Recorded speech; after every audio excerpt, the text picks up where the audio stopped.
Vous êtes directeur développement durable de la société Mer Alliance. Alors Mer Alliance est un gros industriel français spécialiste de la transformation des produits de la mer. Question là, puisqu'on est toujours dans la polémique autour de cette actualité législative, est-ce que finalement la décision des parlementaires de différer, puisqu'il semble en tout état de cause que c'est ce qui va se passer, donc de différer l'entrée en application de l'étiquetage environnemental, tout simplement parce qu'on avait un petit peu peur, il y a eu du lobbying et qu'on a eu peur que les résultats soient trop mauvais? Est-ce qu'il y avait des industriels qui craignaient finalement l'entrée en vigueur de cette mesure? Les résultats soient mauvais, je ne pense pas trop, parce qu'aujourd'hui, les chiffres, ils parlent à personne. Si je vous dis qu'un produit, son élaboration va coûter 500 grammes de CO2 pour 100 grammes de produit fini, c'est beaucoup, pas beaucoup, personne ne peut dire.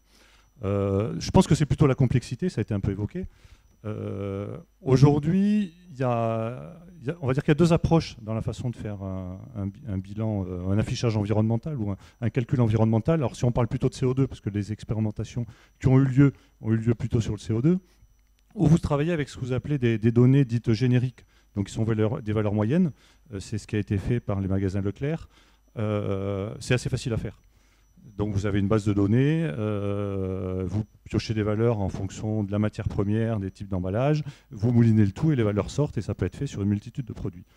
L'intérêt de cette méthode, c'est que ça permet de comparer les familles de produits entre elles. C'est-à-dire que le consommateur va savoir s'il est plus intéressant d'acheter du saumon fumé ou du steak haché surgelé ou du légume.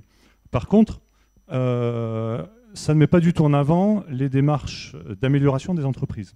Et donc, si on veut aller dans cette direction, il faut rentrer dans le détail et calculer de façon très précise l'impact de chaque produit.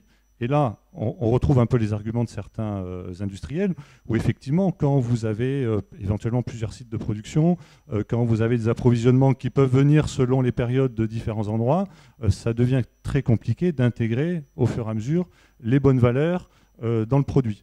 Donc ça doit être réajusté régulièrement. Et puis quand vous avez, Mer Alliance, on est une petite entreprise, on a malgré tout pas loin de 300 références. S'il faut faire le calcul très précis, tenant compte des emballages qui sont sous film, qui sont sous étui, des approvisionnements, des sites de fournisseurs qui peuvent être différents selon les cas, des matières premières qui peuvent être origine d'Écosse, de Norvège, etc. On voit que ça devient assez compliqué et que par référence, il faut rentrer dans ce détail-là. Donc je pense que c'est plutôt la complexité qui fait qu'on a dû repousser un peu les échéances. Alors moi je parle de l'alimentaire et je connais que ça et je n'ai pas regardé le reste, mais il y a des groupes de travaux sur les chaussures, sur le cuir, sur les produits d'hygiène, etc.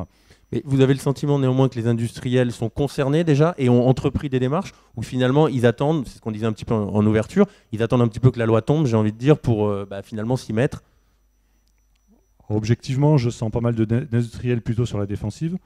C'est-à-dire qu'ils ont des positions qui consistent à dire oui, l'idée est très bonne, mais, et puis vous avez une liste de contraintes qui s'appliquent et ils ne sont pas vraiment proactifs en la matière.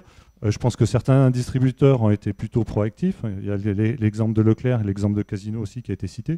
Donc nous, on a eu la chance à Mer Alliance de participer aux deux expérimentations, donc qui permet d'avoir un peu un jugement aussi sur les résultats obtenus dans les deux cas qui sont finalement assez proches. Et nous, en interne, chez Mer Alliance, on a fait, ça fait plusieurs années qu'on fait un bilan carbone et donc on peut le ramener au produit fini et ça permet de comparer un peu les différentes situations.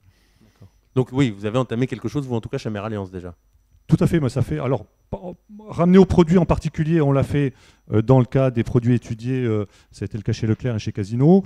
On a fait un bilan global de notre activité depuis l'amont, donc la matière première, l'élevage, la fabrication de l'aliment, jusqu'à la distribution dans les entrepôts des distributeurs. Et donc, on peut ramener ça globalement au tonnage fabriqué et donc estimer une moyenne produit fini. Après, si on veut rentrer dans le détail, ben, c'est ce que je vous disais tout à l'heure, il faut regarder précisément quel emballage, quel volume, quel grammage, etc.